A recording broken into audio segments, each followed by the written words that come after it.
what I asked, if I could say, I want to say I think every week we've got to tell more and more people about these demonstrations, and we have got to get it bigger and bigger and bigger, because it is important that we just keep demonstrating and show people in Sheffield and show as many people as possible how we feel about what's going on in Gaza.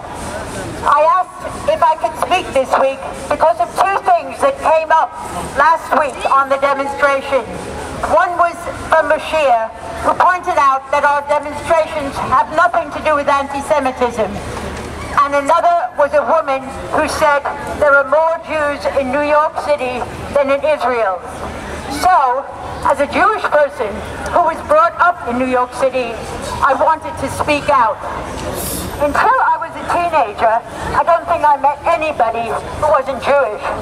And I think until I went to university, I didn't meet anybody who wasn't a Zionist. So it's really a bit incredible that I've turned out the way I have and have always been anti-Zionist.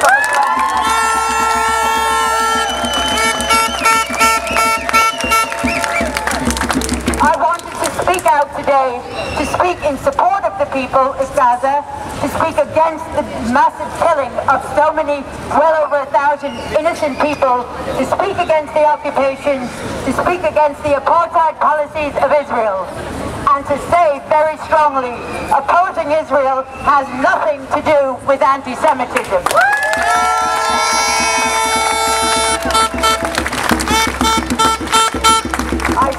I strongly believe that every Jewish person should stand up and be counted, saying, "Not in my name."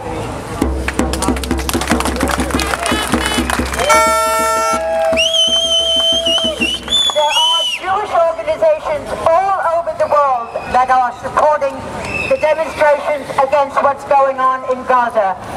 One of the Jewish organizations in this country is called Jews for Justice for Palestine.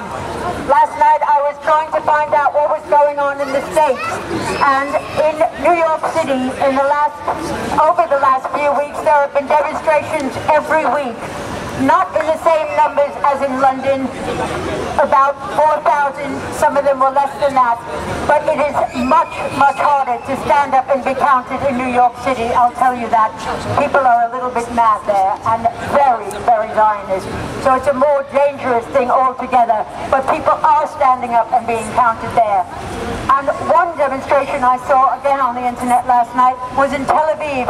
5,000 people on this July 26th, 5,000 Israelis lit 1,043 candles. That was the number at the time. And the candles were arranged to say, "Forgive us." And I thought it was really moving. So when I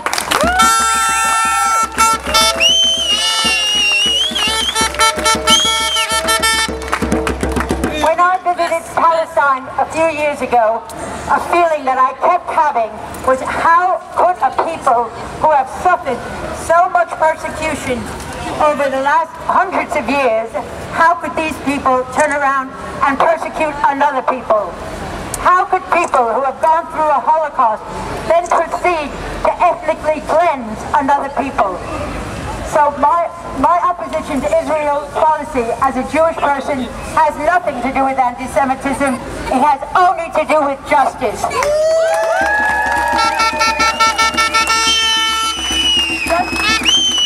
Justice for the people of Palestine. My heart is with the people of Gaza. Free, free Palestine. Free, free.